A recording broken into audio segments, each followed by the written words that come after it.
اللہم صلی علی محمد و آل محمد وعجل فرجہم۔ بسم اللہ الرحمن الرحیم۔ سورہ جن مکی سورہ ہے۔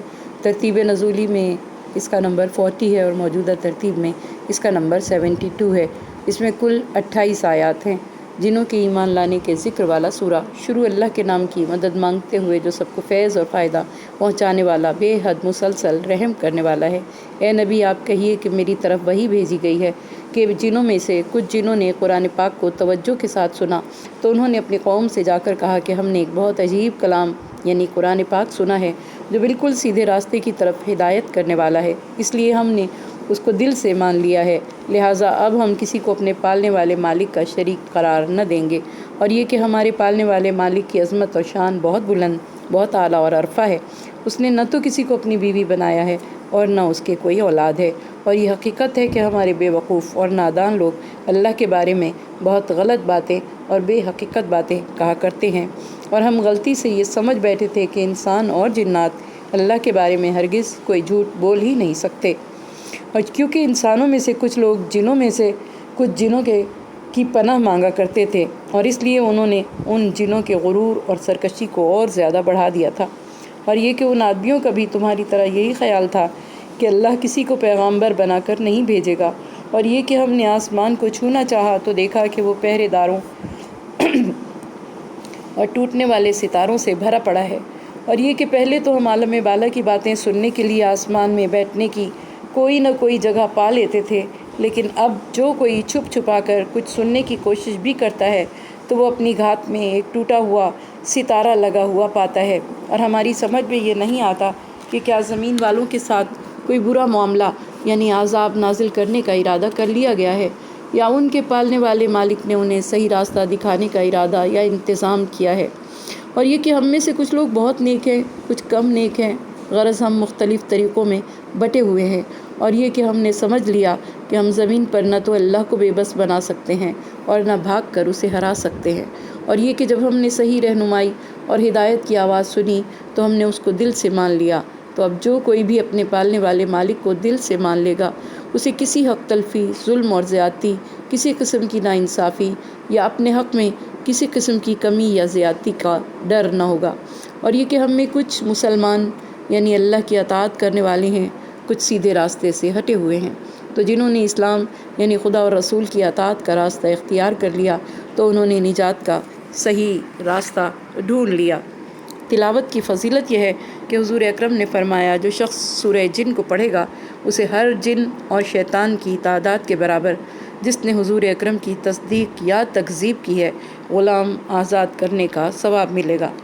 جو شخص سورہ جن کو بکثرت پڑھے تو وہ دنیا کی زندگی میں ہرگز جنوں کی نظر بد، ان کے جادو، سحر اور مکر و فریب سے نقصان نہیں اٹھائے گا، اور وہ حضور اکرم کے ہمراہ ہوگا اور کہے گا پروردگار میں ان کی بجائے کسی اور کو نہیں چاہتا اور نہ ہی آپ کے سوا کسی دوسرے کی طرف مائل ہوتا ہوں۔ امام جعفر صادق علیہ السلام نے فرمایا جس شخص پر جن یا پری کا سایہ ہو اس پر یہ سورہ 7 بار پڑھ کر دم کیا جائے۔ اگر کوئی شخص قید میں ہو اس سورے کو پڑھے تو رہا ہوگا، اگر اس سورے کو مال اور خزانے پر پڑھا جائے تو وہ ضائع ہونے سے محفوظ رہتا ہے، اگر اس سورے کو اس نیت سے پڑھا جائے کہ ظالم حاکم کے ظلم سے امان میں رہے تو انشاءاللہ اس کی تلاوت سے محفوظ رہے گا، اگر کوئی شخص اس سورے کی مسلسل تلاوت کرے تو وہ تمام غموں سے نجات حاصل کر لے گا، اگر مفلس اور قرض دار ہوگا تو دولت مند ہو جائے گا اور قرض اتر جائے گا، جب کسی دشمن یا ظالم کے سامنے اس سورے کو پڑھے گا تو اس کے شر سے محفوظ رہے گا، اگر کسی کے کان بہرے ہوں تو سورہ جن کی آیت نمبر 9 14 بار پڑھے اور دعا کرے تو انشاءاللہ اس کو اس مرض سے نجات حاصل ہوگی۔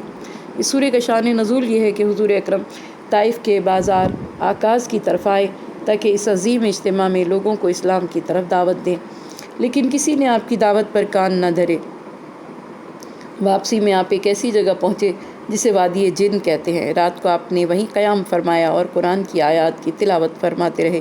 وہاں سے کچھ جنات کا گزر ہوا، جب تلاوت کلام اللہ کو سنا تو اسے غور سے سننے لگے اور ایک دوسرے سے کہنے لگے خاموش رہو، غور سے قرآن کریم سنتے ہیں جو حضرت موسیٰ علیہ السلام کے بعد نازل ہوا ہے، اور انہوں نے اپنی قوم کو اسلام کی دعوت دی۔ ان میں سے کچھ لوگ ایمان لے آئے اور حضور اکرم کی خدمت میں حاضر ہوئے۔ آپ نے انہیں اسلامی تعلیمات سے آگاہ کیا۔ اس موقع پر یہ سورہ نازل ہوا اور سورہ زخرف کی آیت نمبر 29 سے آیت نمبر 30 تک نازل ہوئیں۔ علامہ طبرسی نے اس سورہ کی شان نزول یہ لکھی ہے کہ حضرت ابو طالب علیہ السلام کی وفات کے بعد حضور اکرم کے لیے مشکلات کا دور شروع ہو گیا۔ آپ نے طائف کا سفر اختیار کیا، لیکن طائف کے سرداروں نے آپ کی سخت تکذیب کی اور آپ کو اس قدر پتھر مارے کہ آپ کے پائے مبارک سے خون بہنے لگا اور آپ زخموں سے چور ایک باغ کے پاس پہنچے۔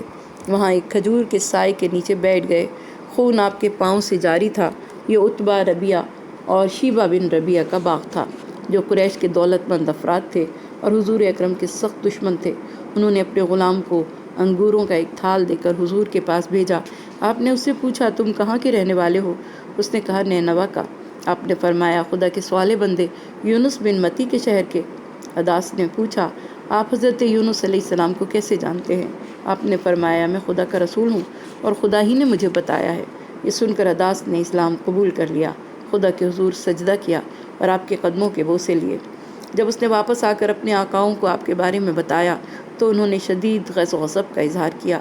تب اس نے کہا، یہ تو خدا کے سوالے بندے ہیں اور انہوں نے مجھے اس پردیس اور اجنبی ماحول میں ہمارے پیغمبر حضرت یونس علیہ السلام کے بارے میں بتایا ہے۔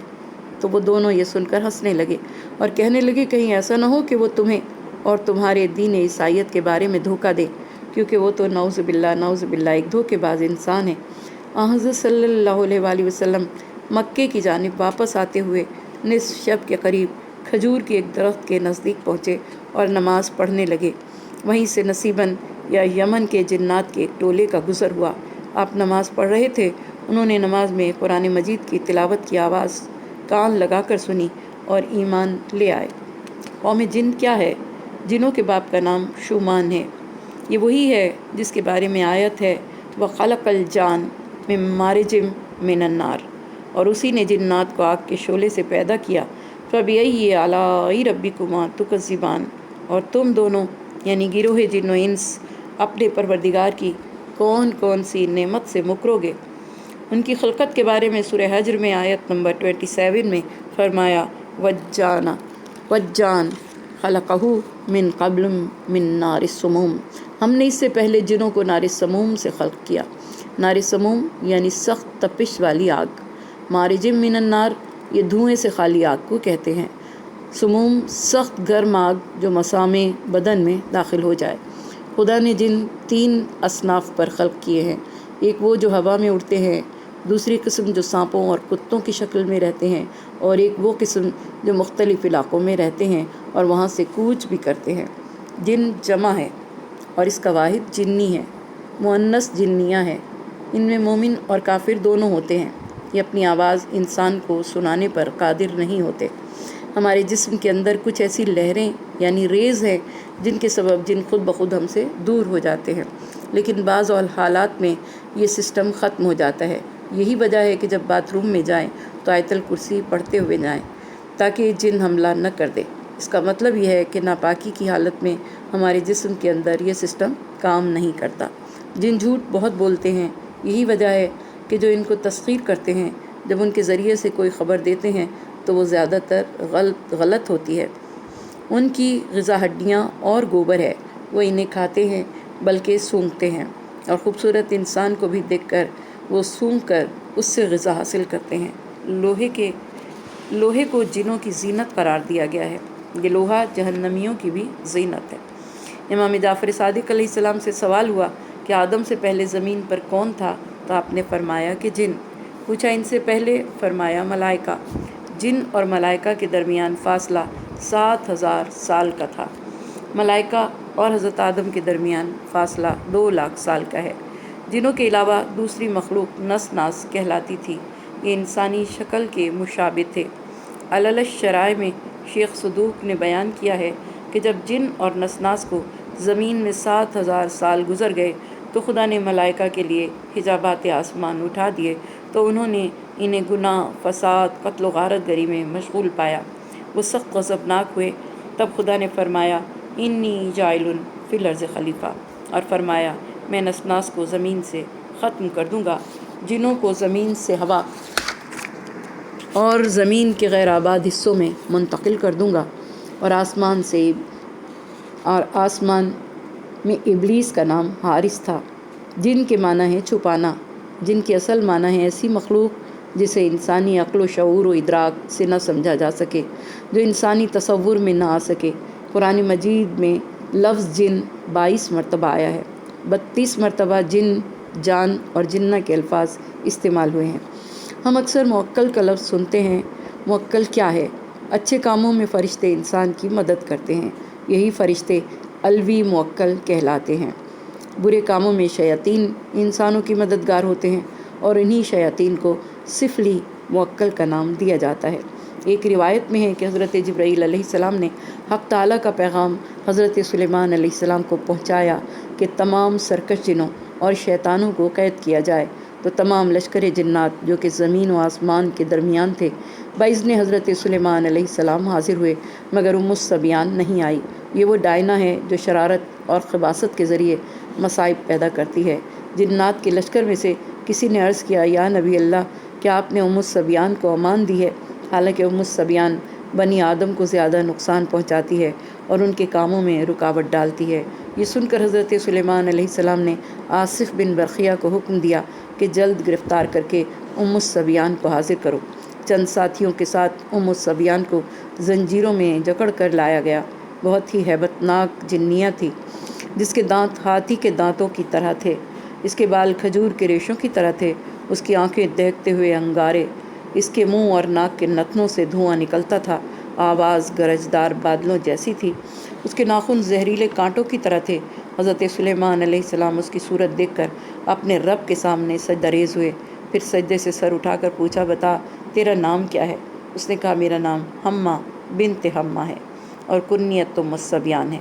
میں زمین و آسمان کے درمیان رہتی ہوں، بستیوں کو ویران کرتی ہوں، بچوں کو ہلاک کرتی ہوں، لوگوں کے دلوں میں وسوسے ڈالتی ہوں، حمل ساقط کرتی ہوں، میاں بیوی کے درمیان فتنے پیدا کرتی ہوں، ماں کے پیٹ میں بچوں کو نقصان پہنچانے پر قادر ہوں، تاجروں کے کام میں خلل ڈالتی ہوں، نیک لوگوں کی نیکی میں رخنے پیدا کرتی ہوں، پھلوں کو خراب کر دیتی ہوں، پھر میں اناج کو گھن لگا دیتی ہوں، پانی میں زہر ڈال دیتی ہوں، میں انسان کی ہڈیوں کا گودا کھا جاتی ہوں۔ حضرت سلیمان علیہ السلام نے اس کی زبان سے یہ سن کر فرمایا کہ ان تمام باتوں کے باوجود تیری رعایت کی جا سکتی ہے؟ ہرگز نہیں، میں تجھے قید و بند کی سزا دوں گا تاکہ انسان تیری شرارتوں سے محفوظ رہے۔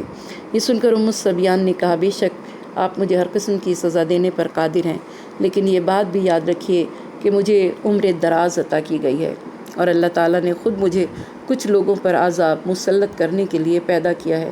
میں کچھ بھی صحیح، مگر خداوند عالم کے سامنے میں کچھ بھی نہیں، اور میں اس کی مرضی کے بغیر کچھ بھی نہیں کر سکتی۔ حضرت سلیمان علیہ السلام نے پوچھا، بتا وہ کون لوگ ہیں جن پر تجھ کو مسلط کیا جاتا ہے؟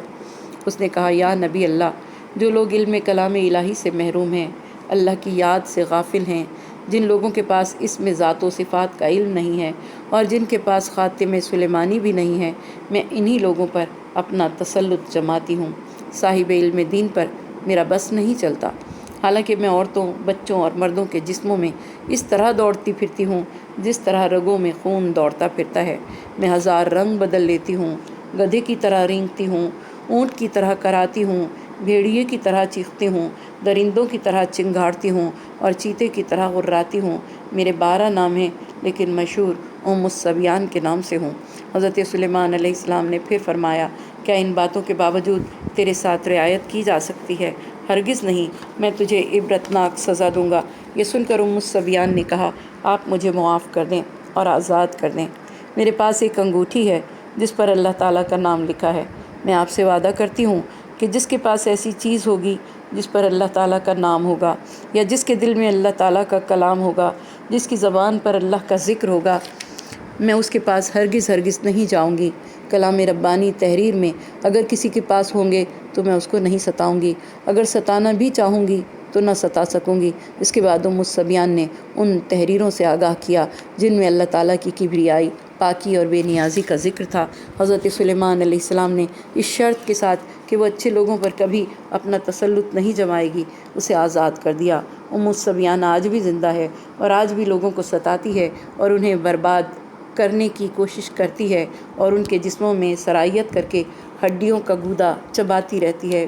بالخصوص بچوں کی وہ خاص دشمن ہے اہل عرب، جن اس چیز کو کہتے ہیں جو نظر نہ آ سکے۔ فرشتے بھی ہمیں نظر نہیں آتے، اس لیے اہل عرب فرشتوں کو بھی جن کہتے ہیں۔ بہشت بھی نظروں سے پوشیدہ ہے، اس لیے اہل عرب اسے جنت